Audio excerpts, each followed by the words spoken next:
Good morning. Appreciate y'all for tuning in and rocking with us for another edition of the Morning Breeze, man. Always rocking with you guys, as always, man. Outside of me, I got my guy, Mr. Media himself, Jordan JC, in the building.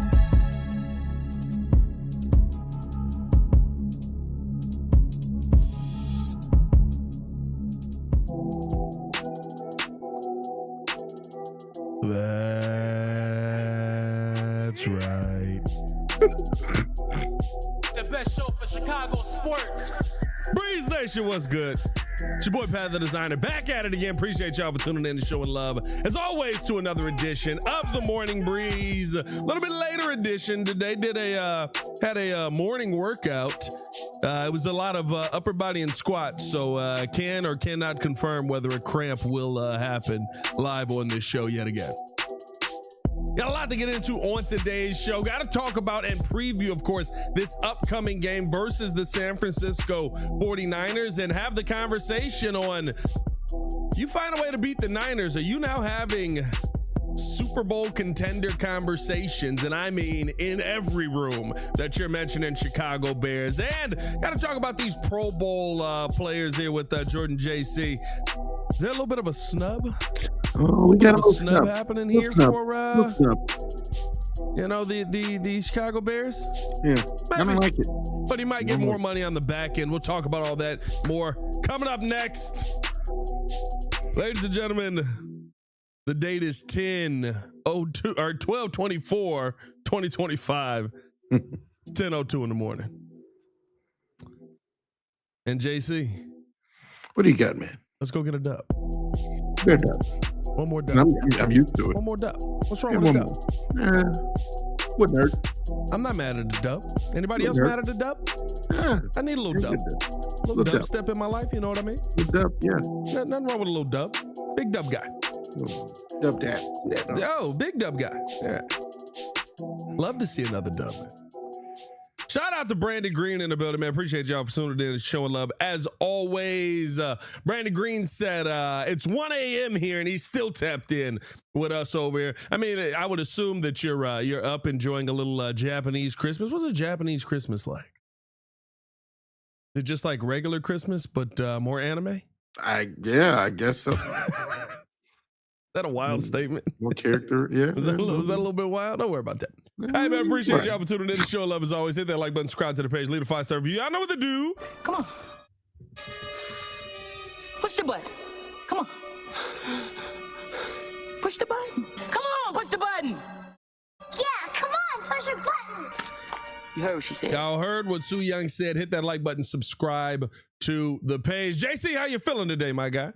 Oh, feeling good, feeling rejuvenated, man. A little rested, are you? A little bit rested after a little sleep, a little extra sleep today? Yeah, a little extra sleep. I thought I missed the show again, but no, not this time. You said, hey, I had some stuff going on this morning. I was like, oh, all right, sure, great. Did a little early morning pump session. Yeah, I'm talking about in the gym. Everybody relax, breathe here. Breathe. The gym right on. Went and got right at the gym this morning because me and the wife are doing a little staycation the rest of the week, heading downtown. Got to enjoy. Nice? Yeah, nice little staycation. So it'll be a fun time. Yeah, I mean, you said staycation for a minute. Oh, there will be steak involved. I guarantee it. Okay, I'll be over. Okay. Yeah, you stay where you're at, buddy. Love a little staycation. Nice. Hey, man, let's jump into the show, man. Appreciate y'all for rocking with us as always. Listen, Bears taking on the 49ers this week. We know this is not going to be a cakewalk. We are still waiting on what George Kittle's status for this game is going to be. Again, this is Sunday night, so it gets a little bit more time. But Ben Johnson praised the 49ers yesterday, talking about how you don't see very many teams who are built around their tight ends and their running game. Yet the 49ers come in here, and those are two of the biggest guys you have to worry about. Of course, we've seen Jawan Jennings get out there and ball out. But to me, JC, I think this is a conversation around the final narrative being struck, right? Because if you find a way to beat San Francisco, you probably have the best chance to win the number one seed in the NFC possibly get a bye week. Everything has to come through Chicago in the winter, although it feels very nice outside right now. But there's a lot of advantages that are created in this scenario. Me and my dad were talking about it yesterday, and it'd be weird to see, right? But could this Bears team be on a path to do something like the greatest show on turf did? Now, I don't think that they're that level of team just yet, but there was a lot of doubt around that team. Remember, Kurt Warner was a bag boy before the season started. He was playing in the Arena Football League, right? Yeah. There was a lot of question marks on Martz and his offensive system. Was it going to work? All the questions and all the narratives that team had to answer all season. But everything had to go in. And my dad did bring this point up, and I thought this was really good. He said, what they talked about with that team was, well, if you get them outside, you will be able to beat them. You never got the Rams outside because they locked up the #1 overall seed, and everything had to come through LA all the way to the Super Bowl. With that being said, when you look at this game, do you feel like if the Chicago Bears can find a way to win this game, knowing it puts the pressure on San Fran in that final game, could the Bears be real Super Bowl contenders with a victory coming out of San Francisco? Absolutely. I mean, you know how I felt. I said it, and I said it boldly and loudly in the past couple of days, our recordings. I said that the Bears, I think right now, are Super Bowl bound, at least to make an appearance. But if you're telling me that the road of the NFC goes through Soldier Field, then absolutely we have an even better shot, having that home field advantage, having the weather kind of play a factor, and the things of that nature, being comfortable with those conditions, and that fan, and that the coaching staff obviously is going to be a big key. But for me, I have the confidence that if we go in here, this is a tough opponent. I'm looking at the stats now. 100%. And historically, and I know I've kind of shied away from saying, oh, the BTSD of it all in the last 20 years, we've really not done a good job going up there and beating San Francisco at home, or as I should say, on the road. They have won the last 5 straight games, and they're averaging 34.2 points during that winning streak. And so this is going to be a tall task to kind of slow those guys down on offense. I know you mentioned the questionable surrounding George Kittle. Yeah. But even if they don't have George Kittle, I mean, you still got to worry about C-Mac. You still got to worry about Jawan Jennings and other players that can step up and really have an impact on this team. Brock Purdy is doing an excellent job of being efficient. I believe he threw 5 touchdowns last game versus the Colts that we watched on Monday night. Yeah. And so that was amazing to see. Now the Colts defense is dead. I think it's dead. They didn't have Sauce. Yeah, Sauce was out there. They had a lot of pictures of Sauce on the Hey, bro, I ain't gonna lie to you. I saw a video, and this guy was like, "What if you went into a coma right after the Colts went what were they 8-1 or something like that?" Yeah. And he's like, then you woke up like where they're at now. He's like, God, well, the Colts have to be preparing for a playoff run. It's like, no, it all imploded. Like, well, man, at least Daniel Jones is good. We'll be all right next season. Well, actually, Daniel Jones has no Achilles now. So I guess Anthony Richardson is playing. Somebody said, no, he can't see the field. Like he has no eye. Bro, that's I was dying in that skit, bro. I was like, bro, if you would have told me at the halfway point that the Colts would be starting Phillip Rivers, and he's not the reason they're losing. No, he's not. Yeah, no, he did a good job. No, they're imploding, but I mean, back to the point, I think that the 49ers are definitely a challenge, but I fully expect Ben Johnson and the Bears to be as prepared as possible to try and meet that challenge and win. And like I said, if they can kind of pass this true test, because we've been I'm hearing all this outside noise. I got people texting me, all my friends saying, "Oh, the Bears still don't have a true win because you're dealing with all these teams with it cracks injury." Me up at this point, bro. Believe me, there's still people out there that keep making excuses for the 11 wins we have. Trust me, I just got off the text with one of them. But my point is that you're dealing with a team that is battle tested, that it is, Kyle Shanahan. We tried to pull him away before we had Ben Johnson because we had it on good I still authority. have it on some good authority that he does right. punt puppies. You know what I mean? He throws cats in trees. That's what I heard. Get up there. And then he just runs away.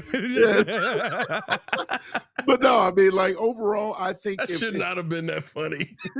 if we come he throws cats in trees. Just for them to call the cops or the ambulance to get him back down. That's hilarious. Yeah. So I think that we clearly do have a chance to kind of right our or not shouldn't say right our ship, but to control our destiny in a sense if we do go in and win this game. Yeah, listen, I think that's the biggest thing, right? Controlling your destiny, finding a way to maintain the dominance that you have shown this season. The biggest thing that I want to see this team go into San Fran and be able to do is honestly get off to a quick start. I will say this, like, this is going to be your biggest test, and not to say your biggest test of the season. I think that was the Green Bay Packers. I think that was the Philadelphia Eagles. I think that, like, you've had some really tough tests, but I think it is a test of, okay, can you do what you did versus the Bengals again? Because that may be the way that you have to win some of these games in the playoffs. When we look at this defense, I think what we saw versus Green Bay was very indicative probably of what this team is going to have to be to get stops. You're going to have to be elite in the red zone. You don't have the pressure to get to a quarterback. So you're going to have to try and do it through coverage, to try and force some coverage sacks and things like that. I mean, Malik Willis had all day back there, and that's what a banged up O-line for the Green Bay Packers. So I don't expect there to be a ton of pressure on quarterbacks here.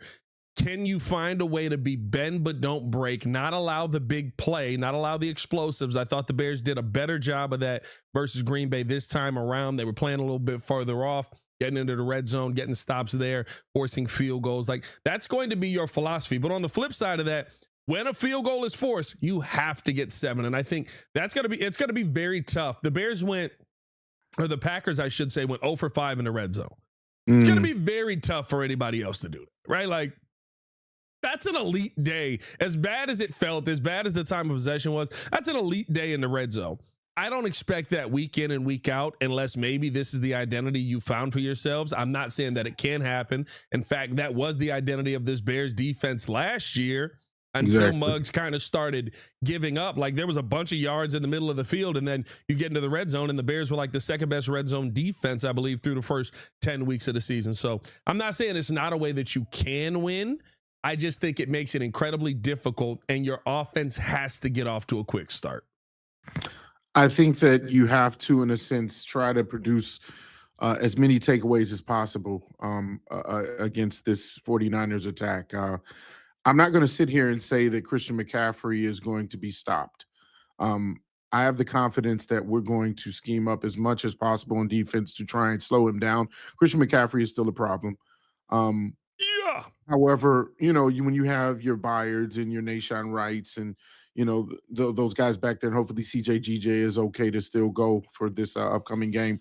I fully expect that if Al Harris has his guys ready as he usually does, and he predicts, well, we're going to get 2 or 3 turnovers this time, or 2 or 3 interceptions, or whatever kind of takeaways, then that's where I think we can have the game won. Rattle Brock Purdy. I think you need to get way more pressure. The pressure wasn't as good this past game against Green Bay on whether it was Jordan Love or Malik Willis. It was terrible. It was. The funny thing about it is, you noticed that when Montez Sweat got the timely sack on Malik Willis to end the fourth quarter, he bulldozed over the guy. I'm like, why didn't you do that the entire game? Like, where was that power? Oh, he was getting chipped the whole game. Like, I'm not gonna lie to you. I went back and I did. Hey, I went back to you and I watched Montez. The Packers was sending some people his way. Like, I'm talking about Jesus. Initial man. He actually was killing their left tackle, right tackle all day. Right, yeah. But it was the second guy, running back, whoever it is, coming up after that, buying a little bit more time, allowing them to get back in the play. Like, they were doing some things to negate Montez Sweat. That's why you were starting to see Austin Booker get himself open. And I mean, if Jordan Love isn't a moron and doesn't put his head down, he probably finishes that game out. It's just an idiot, bro. It's just an idiot. And now I got Packer fans in my mentions. Oh, well, you guys are trying to hurt people. Well, yeah, that's kind of the goal of football. Like, you don't intentionally want to like injure somebody, but they're hitting each other. The goal is to hurt people. I'm sorry, like dry it up. Crashes every game. Yeah, car crashes, as they say. I look at it as Austin Booker took advantage of his opportunities early on in the game. I feel like this defense, and this may be where you get a little bit of a break with guys like Purdy, possibly Stafford moving forward, definitely Sam Darnold, is you're not dealing with the more mobile guys. The biggest thing this Bears team has struggled with this year, and I'll say this, a quarterback who has enough of an arm to throw the football, but is not elite at throwing the football and relies more on their athleticism, because it's almost like the Bears go, okay, well, we can't sit here and go downfield. We have to play up so that we can get pressure on the QB.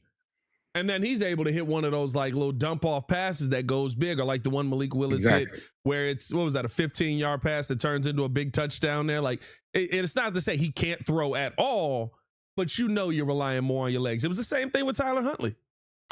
I feel like that actually is the concern, is when you go up against quarterbacks that are purely pocket passers more than anything. They won't necessarily beat you with their legs like a Brock Purdy. The concern is he's going to get that ball out in under 2 seconds or less, because he has the weapons to do it, and he has the IQ to see and take what's there. Usually when you have quarterbacks that have all the skill in the world, the mobility, they do the superstar stuff. We have that with our own guy who again, we kind of not coach it fully out of them, but you have to know when to do it and when not to do it. And I feel like Brock Purdy knows when to throw that ball. And for me, that's the concern, because you have a defense in Dennis Allen who plays that bend but don't break style, where he might have the middle of the field open. So if you can run to a spot, in between the linebackers, you can get your 5 to 6 yards every pop. And that's where I think we need to make sure that we kind of contain this offense and get the takeaways, because I think there will be moments where Brock Purdy might chew you up getting down the field. He might get, dink and dunk you all the way to the red zone. And so that's where we have to be efficient and really like disciplined in on defense. And I still think we can find a way to win. Yeah, listen, it's going to have to be offensive. You know what I mean? Like you saw what they can do. Phillip Rivers went out there and put up 27 points. Yeah, that's another reason why I'm confident. He could do that. Well, listen, I think you could put the offense up, but you got to get off to a quick start, because they will. Yeah. They will put up 24 points in the first quarter, or first half, I should say. They will have a high output offensive day. You know what I mean? Like, those are the things to me that what we've talked about this entire season. Can you get off to those quick starts? In the Bengals game, you got off to a quick start. You knew it was going to be a shootout. I think this is going to be very similar in that regard. So hopefully this Bears team can kind of pick up, some of the this Bears offense, I should say, can pick up some of the slack and carry this team over the threshold. But I think this is the biggest game when you talk about, being a Super Bowl contender.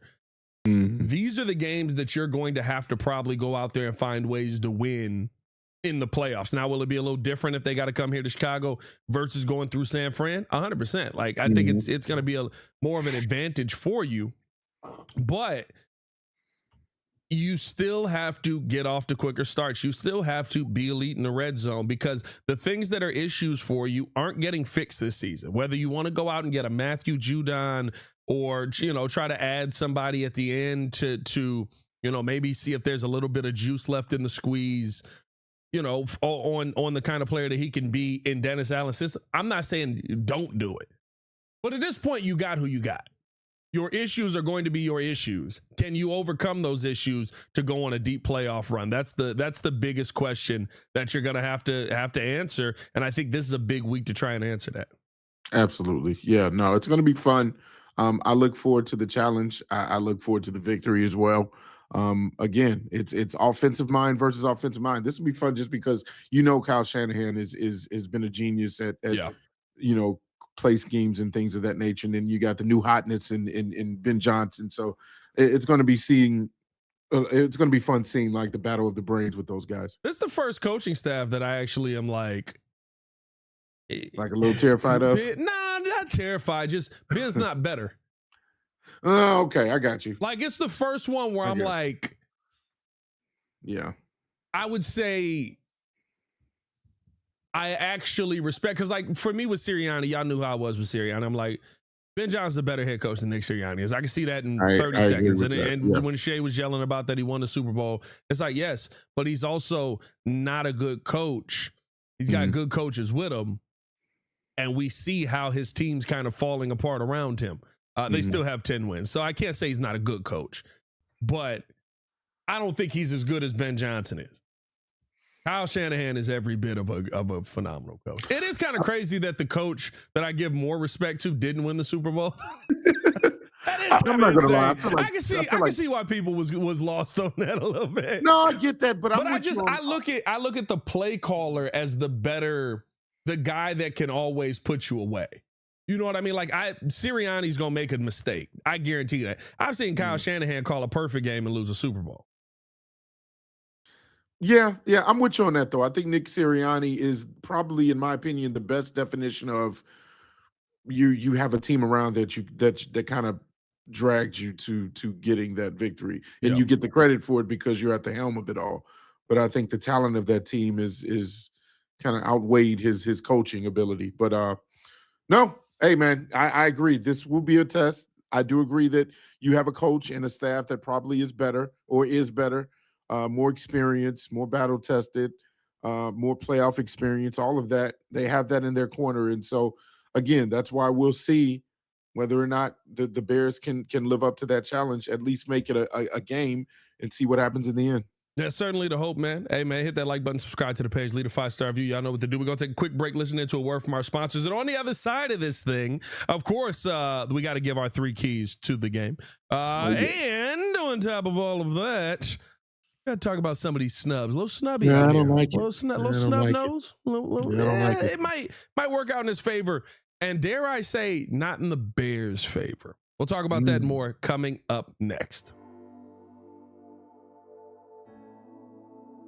Appreciate you guys for tuning in and watching the show. Today's episode of the podcast is brought to you by Aura. Have you ever done a Google search on your own name? You'd be surprised what pops up. Your full name, email address, home address, health records, your relatives. It's all out there. And that's why I've been using Aura, the sponsor of today's video. Aura shows me which data brokers are selling my information and automatically submits opt-out requests just for me. Cleaning up my information not only helps reduce the amount of spam I get, but it protects me from hackers who could use that information to help them access my social media, bank accounts, and other sensitive information. It's really simple to set up. I don't have to download several apps or go to things like antivirus, VPN, password management, parental controls, identity theft, but you can get all of that in one place with Aura. I get everything at one affordable price as well. You may already have 1 or 2 of these tools, but not having Aura is like leaving the front door locked while leaving the back door and windows wide open. For you to be able to take advantage of Aura, we got a special deal for you here today. Stop data brokers from exposing your personal information. Go to my sponsor at https://aura.com/the Windy City. Again, that is aura.com/the Windy City to get a 14-day free trial and see how much of your information is being sold.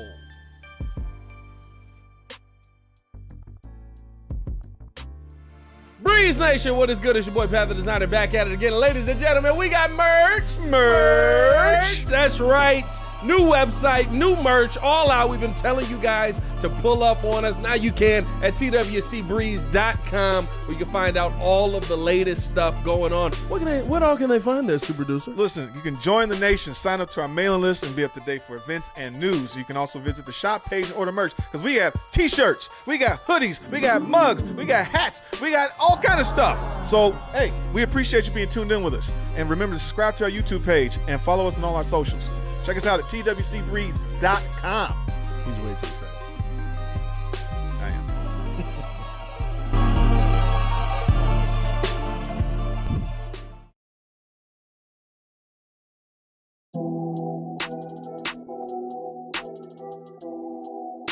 We weren't prepared for that. We were having a full side conversation right there. Don't worry about that. Quick. We're back. Oh, we're back. Hey, how you guys doing? That's enough, honey. We'll have to get into still on the show. Of course, we got to sit here and give our 3 keys to a game. We just got done talking about does this game versus San Fran, if the Bears can find a way to win it, make this Bears a contender for the Super Bowl, confirm it, I should say. I would say they're probably already in that conversation, if we're being honest. But there's a little bit of, there's a little bit of like, I need that guarantee. Yeah. I just want a little guarantee. Hit that like button, subscribe to the page, leave a 5-star review. Y'all know what to do. All right, JC, since this is probably the last live we will have until the game this week. Yeah. Gotta get our 3 keys to a Chicago Bears victory cracking on this mug, man. What is your key number 3 to a Chicago Bears victory? Jordan, JC. Well, I actually said it earlier, and I'm You going to say it again. My third important key, or most important key to a Bears victory over the 49ers is going to be takeaways, and at least 2. I'm going to say at least 2 takeaways, whether it's from the likes of Kevin Byard and Nahshon Wright or CJ GJ or Edmonds or Edwards, whoever gets it. We need 2 takeaways to flip the field and find a way to put the Bears in a position to score and score early. This defense, I feel like they're going to have to come to play from the very start. I know we play a very hard effort, all-out effort game, but there's going to have to be a true focus on really taking the ball away from this team because they can score very, very quickly. Listen, Brock Purdy, if there's one thing that he will do, it is give you the football. He's played in 7 games this season. Remember, he was dealing with the injury pretty much right after the start of the year there. He's thrown 8 interceptions so far this season in 7 games played. So while Brock Purdy is cooking, I mean, he went from a 11-8 quarterback, I think he was, to a 12-8 quarterback to a 17-8 quarterback off of 1 game. So he can be gotten. Yeah, he definitely can be gotten. So that is definitely one to keep an eye on. If you find a way to take this football away, this Bears team becomes incredibly, incredibly dangerous. My third key, to me, the one that I should say I'm keeping the closest eye on it, but I don't think it's going to be the most important in this game. I need to see Ben Johnson call a game plan that speaks to the strengths that this running game has. And I'll be honest with you, I didn't feel like we saw that a ton last week. When I watched the tape, I don't feel like we've seen that a ton. We have seen that more weeks than not, though. So it's not something I'm worried about, but it is something where we've seen it a few weeks here where, right, versus the Browns, we're like, oh, you got to run this ball heavily. We're throwing that thing. Now it works out. It's fine. Ben Johnson wants the explosive plays, and he wants the explosive plays through the air. So to me, the best way to keep that San Francisco offense down, control the time of possession. You control the time of possession by running the football strong. It's something we've seen the Bears do a ton. I just felt like they didn't get to it enough last week. The running game is going to be important. I think the main reason for me why the running game is going to be important is because you got a guy on the other side in C-Mac who is a threat every single time he has his hands on the ball. And so, and I'm looking at his stats, even though he's not necessarily having a all-out good regular season or great C-Mac type of season, he's averaging only 3.7 yards a carry. Still's got 9 touchdowns. He already got over 1,000 yards. So he's only got 1 run this season over 20 yards. That's insane. That had to have come in the last game because I thought he might be more now. I should say that I didn't double check that stat after that last game. But going into that game, he only had 1 run of more than 20 yards to the point where literally sense. Like when you looked on Underdog and stuff like that, their line was like longest run 8.5 yards a couple of weeks. It was like, oh, that's shocking to see. Yeah, but my second official key to a victory over the 49ers is based off of my third key. You're talking about takeaways. The way you can get easy takeaways is if you put pressure from the trenches and get pressure on Brock Purdy early and often. That's something that the Bears have been kind of on a roller coaster this year with. That, it's been up and down. You have games where they had 5 sacks versus Cleveland, then they went back to the mean and regressed to I believe just 1 sack with Montez Sweat, if I'm not mistaken. Yep.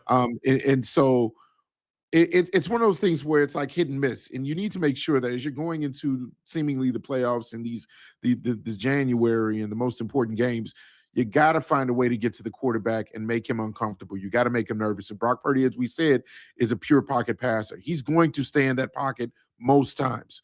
So you know what you're getting with him. I need Montez Sweat to find a way to bulldoze the right tackle a little bit more often than he did the last game. Take advantage. I understand you mentioned there, and they'll be smart to find ways to chip him and get needed help on that side. Well, if that's the case, then I need Austin Booker to step up, create some pressure. Billings, Javon Dexter, please show up. Please find a way to impact the game from the middle and get to Brock. So that's my key as well, is that consistent pressure from the trenches. It's kind of crazy. Like, we talk about this defensive line, like you're not getting anything. And I do agree. Like, to me, the pressures just aren't enough from everyone. But Montez Sweat is like 26th in total pressures this season out of all players. He's 3rd in batted passes, 3rd in forced fumbles, 6th in stops, 11th in sacks in the entire NFL. And we kind of, like, I feel like people talk about him like, well, there's wasted money over there. Like, he's having a good season. We said that at the beginning. I think he's coming on stronger. We did mention at the beginning that he was. I just feel like even now, like, people are like, I'm not seeing enough out of Montez Sweat for his contract. He's having a really good season. Well, no, I do agree. Like, you do kind of complain a little bit, and I'll admit that I've been on that bus as well, where I do want to see at least 1 or 2 sacks a game. Like, he's been inconsistent, He's but not then an recently. elite pass He's rusher. not elite, right? He's a not really your Miles. good pass rusher. Yeah, he's not your Maxes or your Miles or your Trays. I understand that, but I just think again, when we talk about going back to the contract situation with the likes of a DJ or what, it's what you expect their production to be. And I think at the beginning of the season, we had more headaches talking about Montez and him getting started early, and you even mentioning maybe Dennis Allen's defensive scheme is not allowing him to get to the quarterback because he's trying to set an edge more than getting to the quarterback. And I get that, but now it's like, all right, can we start to see more sacks pile up? And we seemingly are seeing that more often. So I'll give him you grace. had 2 wiped off of the board versus the Packers because one of them killed a quarterback. So you did. That's true. Like we looked at both of those sacks, and maybe like the first one. Listen, I get it. The first one is the rules, but I'm not penalizing Austin Booker for hitting Jordan Love and maybe hitting him a little too hard. The second one, okay, helmet to helmet, maybe that's a penalty no matter what, but I think Jordan Love put himself in a much worse position with a man coming right at him to tackle him. You know what I mean? Like, don't stick your head down. Don't be a moron. So, like, to me, I look at those situations and I feel like you're starting to see the pressure, but you got to start to get it where it's not penalized. But I mean, listen, even Austin Booker is starting to have some really good pressure moments. So it's slowly coming on. Is it going to be enough by the end of this season for you to feel like it's a dangerous pass rush? That is one of the major questions here. Yeah. My second key for this game and one that I look at as, I want to say this is going to be one of the more important things that this team could do now and heading into the playoffs. Tremaine looked 100%. Find a way to get him involved on everything. Find a way to get him involved blitzing. Find a way to get him involved in coverage. Find a way to get him involved. Like, the length that Tremaine Edmonds brings to a football field are the things that could disrupt Brock Purdy. Like, if he's blitzing and he's around the quarterback and he's got his arms up, that's disrupting Brock Purdy. If you confuse Purdy with the use of Tremaine Edmonds and then he drops back in coverage, that's how you affect Brock Purdy. Like, I think Tremaine is such a key piece in this game, and it's on Tremaine to get the job done as well. But I want to see Dennis. I feel like Dennis Allen was a little more timid, a little more tedious with Tremaine early on because Just got him back. Don't want him to get hurt. Want him to get out there. He played a ton of snaps. But you wanted to be careful with him. He looked like he was good to go. Let him off the leash. Because what Tremaine Edmonds was doing early on in the season for you, as far as pressure in the face of the quarterback, as far as affecting the pass and affecting arm angles, as far as him in coverage, him in the run game, like he was doing so much for you. I think you got to find a way to get that back involved in this game pretty quickly. And if you do, I think it's going to be a tough day for Brock Purdy. Yeah, it could be a tough day for Brock Purdy. I do agree that has to happen. I do expect this linebacking core to have an impact. I would love for the defense to kind of have their best game in a sense of the year here. So This would be a big one to have it in. Yeah, to kind of really right that ship. So I fully agree with you on that. My first and most important key to a victory. Here we go. Bam, bam, bam, bam. Oh, baby. No. Jordan JC. It's time for that number one key. Hey, well, Pat, got something for you. Got something for you, people. So, I ain't gonna lie, we got to bring that back. San Francisco ranks 18th in yards allowed as that unit is giving up 332.8 yards per game. Even though they are very good on offense, this is a team that also can give you some points and allow your offense to kind of get going. We saw, again, Iceman cometh, Caleb Williams doing his thing in clutch on the 4th and 4, throwing to Jade Walker when they got the ball back in the overtime. Yeah, somebody told me that actual celebration in sign language means bears. Did you know that? It what? They said in sign language that means bear. I have to fact check it. Somebody said in sign language that actually means bear.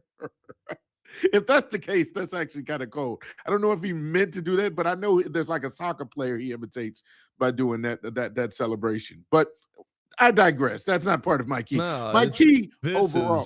This is bear. I just looked it up. So that's close. This is also That's close. Really a good way to get into the Epstein file, so be careful on that. Just be careful when you throw that one out there. Yeah, that's like all I'm the way saying. You're scraping it and scrambling for the dang it. I'm not gonna lie. As freaky as he is, I ain't seen his picture pop up yet. And I got questions. There's no way he wasn't there. Oh my God. There's no way you wasn't there. I ain't seen one Diddy picture pop up yet. I'm telling you, bro. I know they got it in there somewhere. But no, I think that there's a chance. You have to get started often and early. This is a game where I think the comeback may come up short if you don't start early and get your offense going. And I look to the run game specifically with Swift having 993 yards for the season, Monangai having 731 yards, both of them averaging over 4.5 yards per carry. Swift have 7 touchdowns. Monangai has 5. Like continue to lean on those guys. That's the Ben Johnson offense. Is you start with your run game and then it opens up the play action. It opens up all these other different passes for Caleb to get comfortable, which you've seen him do more and more. And he's progressing more and more with the layups and the easy passes and getting the ball out quick. Even his deep ball seems to be a little bit more accurate now, especially in those moments. And so overall, I would just love to see this offense gets started early, and obviously that starts with the run game. Yeah, listen, I would love to see Ben Johnson call a game where he goes heavy run in this situation. Here's the reality of it. Caleb Williams has 600 yards to becoming the first 4,000-yard passer, and Ben Johnson wants to throw that football. So while my key number 3 is call a great scheme and make sure that you're utilizing the run a little more earlier and often. Yeah. Something I'm watching for. My key number 1 is based off of what I think is going to happen, and Ben Johnson's going to let that pill fly. Yeah.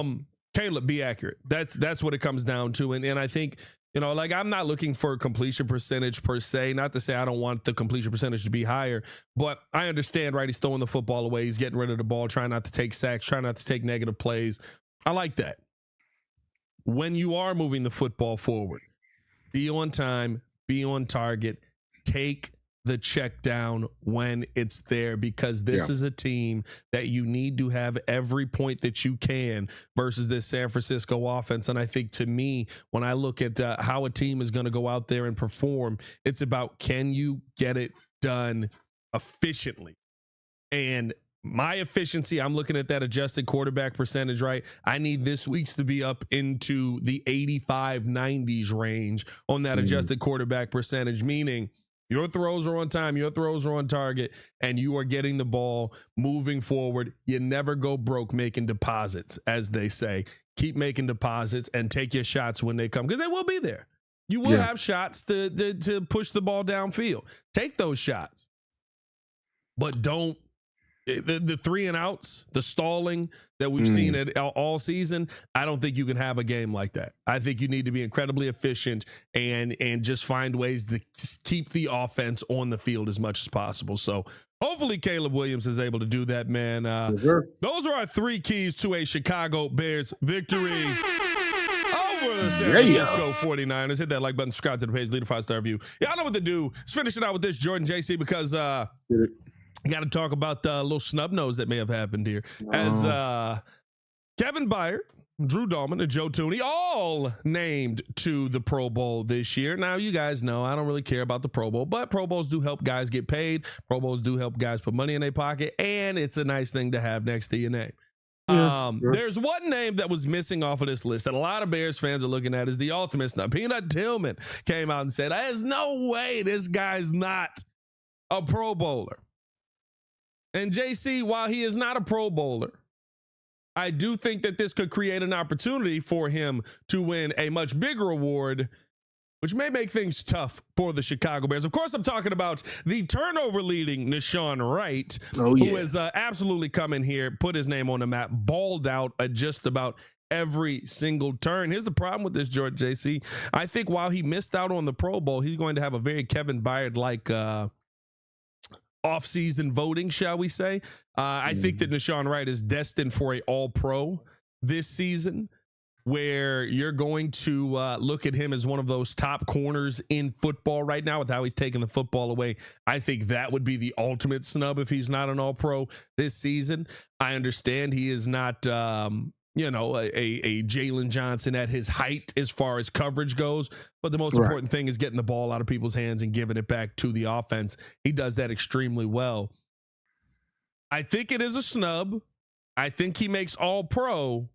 And I think that hurts the Bears in the long run, because you need another pass rusher.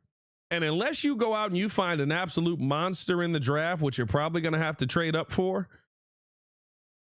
you're probably going to have to pay somebody to come in here, which may mean you might have to. Deshaun Wright's going to cost a pretty penny, my guy. I don't have a problem with paying him at this point. I believe the production demands the money.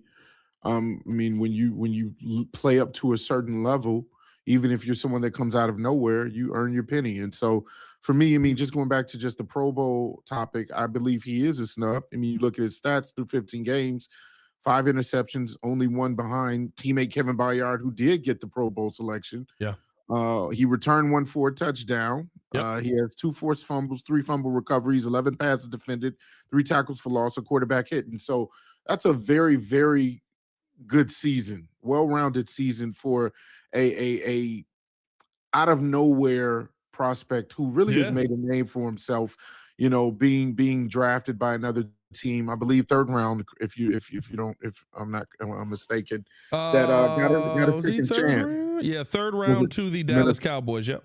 Dallas Cowboys. So I mean, there was some I guess some value there. 3rd rounders that I wouldn't say they might be starters to start, but there's an expectation that they'll have some sort of impact in the league if you're being drafted in the 3rd round. So it's really, really good to see that he's found his footing here with the Bears. And I don't mind having a conversation where you have to go into the offseason and pay him, because what that means to me is you either got him or you got Tariq Stevenson. And you know how I feel about Tariq, and I've given him praise and credit recently.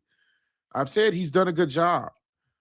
But if I had to pick between the two, Just off numbers, I'm taking Nahshon. And just off of what Dennis Allen likes in his cornerback as well, the rangy, long, lengthy type of cornerbacks, that's Nahshon Wright all day, every day over Tariq Stevenson. And so if you're telling me that you can replace Tariq moving forward with Kyler and Jalen and him, and you get your Zay Frazier back hopefully next year, then I'm fine with that conversation, and then put that money towards whatever other defensive end or other impact player you want to bring in. Here's the tough part. Are you willing to pay him probably as much as Jalen Johnson? Oh boy! Because for a DB, and this 19, is 20, I'm going about 19. I'm going similar to what we've seen in the past. The last time a DB like this has gotten paid, and I'm talking about somebody who not great, phenomenal in coverage, but gets the job done. Does a really good job taking the football away. Opportunistic, yeah. A great opportunistic guy. That's Trayvon Diggs. Trayvon Diggs is 27 years old. He's on a $97 million contract. He's making $19 million this year. He's got 42 guaranteed. And I know Bears fans are going to say, oh, Nahshon's not going to ask for anything. Why wouldn't he? Again, I like Nahshon. I want him to be a part of this team. You have to answer questions on how are you going to pay him and continue to build up this defense. Now, the best way is through the draft. If you could find a star in the draft, a stud defensive end in the draft, that would be phenomenal. But where Nahshon Wright is at right now, he is a takeaway merchant. And those guys are expensive. I like merchant. All right. Okay. I mean, like that's just the reality of it. Like, do I think that Trayvon Diggs is a phenomenal player, and maybe you can get a little bit less on that because of how Trayvon Diggs has fallen off? Sure, 100%. Like I don't think, if I'm not mistaken, does Trayvon Diggs have a pick this year? No, he's regressed. It's completely fallen off since the 11 interception season. He's never had that again, and he's terrible in coverage. So I think you also have to have that in the back of your mind as well. I love what Nahshon has done, but his asking price probably starts around that.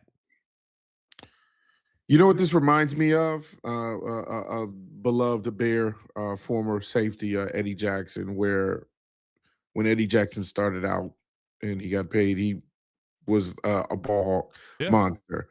But when he wasn't getting the interception, he wasn't getting the pass deflections, I mean, he was a liability because he was horrible at tackling. I'm not saying Nahshon is in the same boat. I've seen Nahshon tackle. He's a decent tackler. I believe in coverage every now and again. He can get beat if you have like a speedy, tall receiver like a Justin Jefferson on him, or when T. Higgins had that epic catch on him that time against Cincinnati. Like, I think those moments will happen. But as we go along here, perhaps, especially since he's still young, that he can continue to perfect his craft. I'm not as scared as I would be, one, because of his age, and also because I think he has more tools in his bag when it comes to coverage. Yeah, he's better in coverage than Bojack. I mean, Bojack had the 1 year.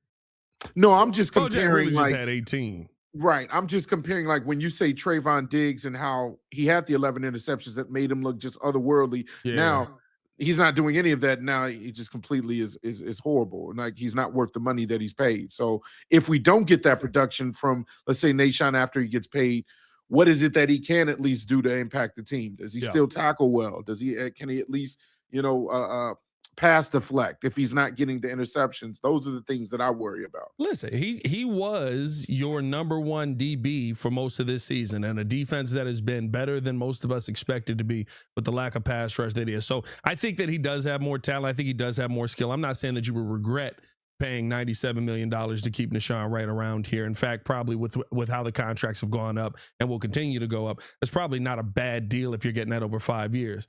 My conversation is more around, are you willing to pay him as much as Jalen Johnson? And are you willing to forego possibly going out and signing a pass rusher opposite Montez Sweat?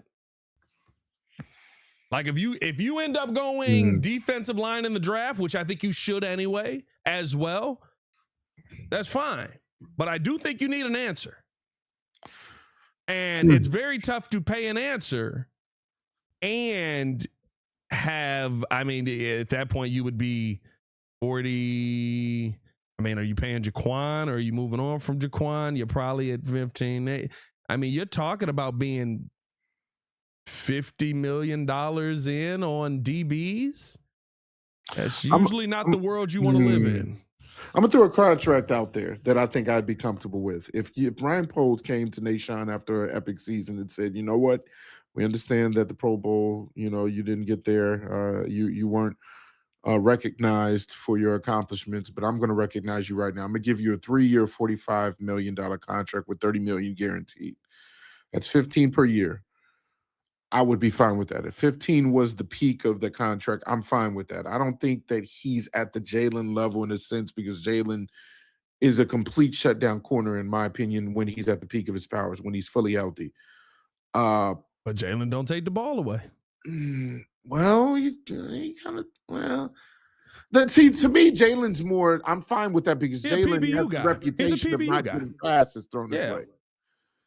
I'm not, it's not a slight to Jalen. It's just saying, like, I don't think they're the same kind of corner to compare them. Yeah, I'm not paying him $19 million. I think the cutoff for me would be I think the cutoff would be 50. Give us a little bit of a city discount and give me a 4 off of that. I'll give you the 15, and you should be happy with that, in my opinion. I mean, that's a lot still. Listen, yeah. You don't have seasons like this every day. I love it because I know that's how Bears fans are thinking. They're like, hometown discount. Yeah. Like, we brought you back from the dead. You had 2 teams they didn't like. I ain't grow up here. Right. I mean, if I'm the Sean, I was like, hometown discount. Who hometown? It's Chicago. I got an apartment. No. I got an apartment out here, dog. I don't know. I think that it's going to be a bigger number than maybe what Nashawn thought it was coming into this season. And so for me, I think that's something to really keep an eye on. And here's the thing. It's about building the team. You're going to have to make tough decisions, right? How much money do you want to invest in your DB room? Kyler Gordon's getting the bag. Jalen Johnson getting the bag. Are you paying Jaquan Brisker? Are you paying Nashawn Wright? You still need a defensive line. And you got a dude on, you got a couple of dudes on there that I know we've kind of just put it out of our brain, but the defensive line is making a lot of money for a little bit of production. Yeah. Dio Adangbo is still on this team. Bro, I'm going to be honest with you. I almost forgot about Dio. Exactly. Hey, you know what the cap didn't forget about? It's $20 million. Oh, my goodness, man. That's what I mean. Blind spot. Yeah. That's what I mean. You know what I'm saying? So listen, I'm down for going all in and trading up to go get old boy from Texas Tech. Yeah, I mean, yeah. It just go get the best pass rusher that's in the draft. That's fine. Like I'm okay with that because of where the team is at. I think pass rush is the last hole. I can't think of his name. I thought the one from Miami was the Bane or something. Maybe he's still up there, but he's probably not the best. David Bailey is Bailey. David Bailey's a dog, brother. Okay. David Bailey's a dog. Yeah, you go get him. Well, or just anybody from Georgia. Yeah. Yeah, I'm fine with that. We know Georgia. Yeah, I mean, anybody from Georgia, just insane players over there. Like that's my thing. You have to find a way to fix your pass rush. And I think here's the thing. Like, the Bears knew what they were doing, and I think they knew what they had with Al Harris. Because they made Al Harris the assistant head coach. Or they made is Al Harris the assistant head coach? No, they made Antoine Randall the assistant head coach. Al Harris, is he going to go be a DC somewhere? Does he want to be a DC somewhere? You might have to finagle that a little bit. Like, the thing is, you haven't seen him call plays as of yet. So you're seeing the takeaways. You're seeing a lot of that stuff, but you bring him in as a DB coach. Is that somebody that you want as a DC? Probably going to have to continue to rise up through the ranks in that manner to get a look at something like that. Man, I'm going to be honest with you. In a perfect world, I wouldn't want this coaching staff to be messed with for the next 10 years, bro. Like I need everybody to just. Well, you're going to get some guys. Listen, Declan Doyle's going to be an OC.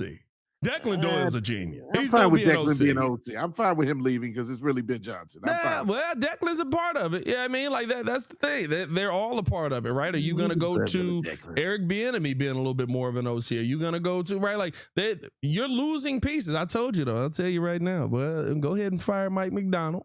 Let Declan Doyle go down there and coach them boys. Just bring me Mike McDonald over here. Down. Hey, Yeah, come through and vape, baby. Yeah, I mean, you can vape all you want as an assistant coach. It throws cats in trees as well. Oh yeah, well, you don't have to work that hard to get him out of Miami. They may be doing that themselves. We don't need to make up narratives on him. But no, man, I'm very excited. I think this team is going to have a really good finish to the season. I don't know what the rest of this season brings, but like I said earlier this week, it's all gravy on top. What's your prediction for this coming Sunday, JC? Ooh, I still have a Bears win, but they're going to have to score a lot of points. It's going to be in the 30s. I'm going to go 34-31 Bears.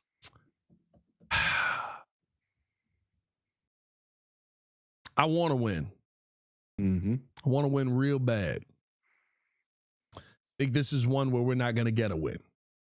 Oh, boy. I think this is going to be a high-scoring affair. I think there's going to be a lot of points back and forth. Oh, boy. What do you got? I'm gonna say a 41 37 loss. Yeah. Defense didn't show up. Didn't what's 41-38 loss. Bro, listen, this offense can move the ball, bro. I mean, listen, if it's turn around and give it to McCaffrey, he go, you know what I mean? Like, this offense can move the ball, bro. 41 points. Yeah. I do think Caleb Williams gets 300, his first 300 he needs, though. Okay. All right. He needs 300 yards in this game and the next game to be the Bears' first 4,000-yard passer. I think he gets the first 300 here. Yeah. It's going to be some high-scoring games, my boy. I don't like that. Yeah. All right. I mean, I don't mind it. The Bengals game was fun. Yeah, but we won. You said we're going to lose this. I do think we lose this game. I do. I don't like it. I think you just don't like that I think that we lose this game. No. Bear down. Let's bear down. It's okay to pick a loss every now and then, Jason. No, it's bear up all the way to the Super Bowl. You want to know why, though? You want to know why? Because they're going out west. They're going to be in the warmth. I know we all think it's a business trip, but they're going to say, oh, you know what? We'll get back here. We'll be back here in the Super Bowl. So they just enjoy the sun right now. We can accept a nice little loss. And you know what I mean? And we clinch it out versus Detroit the final week. Well, now that I do like. Clinch the division versus Detroit that final week. No fun in the sun. Unfortunately, we're probably the second seed instead of the first seed, but it is what it is. Yeah. But hey, man, appreciate y'all for tuning in and showing love. As always, hit that like button, subscribe to the page, leave a 5-star review. Y'all know what to do. For Mr. Beat himself, Jordan JC, it's your boy Pat the Designer. Yep. Back at it again, y'all. Stay safe out there, Chicago. Bear down. One love. Make sure y'all drop a FGB in the chat on your way FGB. out. Peace. FGB, FBT. FBT. Detroit. I tried to make that word. FDT. Yeah, well, okay. That was bad. Oh, boy. It's supposed to rain on Sunday? The weather's supposed to be like. Bro, this weather has been tricking me so bad. I could have worn shorts yesterday. In fact, bro, I saw people with shorts on yesterday. Hey, brother, listen. You want to know? I forgot to bring this up to meeting. Did a smoked stuffed salmon. Here you go. Stuffed it with some crab meat. Hey, man. And did a creamy garlic butter on top of it. I'm starting to think you don't like me. Did that with some Red Lobster cheddar biscuits. All right, bro. Oh, yeah. Industry. You're disrespectful. You got me over here starving to death. You making Red Lobster dishes over there, making gourmet meals. It was phenomenal. I sent you. I'm over here ordering Italian fiesta. That's also phenomenal. Yeah, it is, but creamy stuffed salmon, I'll take that every day. Oh yeah, a little Parmesan crusted on top. Yeah, man. Whatever. Oh yeah.